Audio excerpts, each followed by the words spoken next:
Magandang umaga mga idol.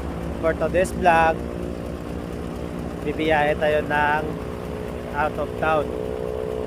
Kukuha muna tayo ng view dito sa tabi ng Daniel. Yung palayan. Napakaganda ng sikat ng araw mga idol. Maganda to sa kalusugan natin early morning. At tumabi ako dito sa daan kasi check ko yung mga gulong ng sasakyan ko, yung gulong ng trailer natin. Ayan,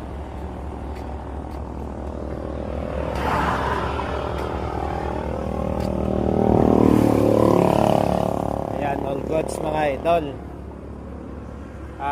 Second trip natin to sa taong 2026. Out of town tayo mga idol. Tara, samahan nyo ako sa ating biyahe. At ingat tayo sa ating mga biyahe, sa mga kapwa ko dyan, driver. Yan lang po. Once again, magandang umaga. Bye bye bye.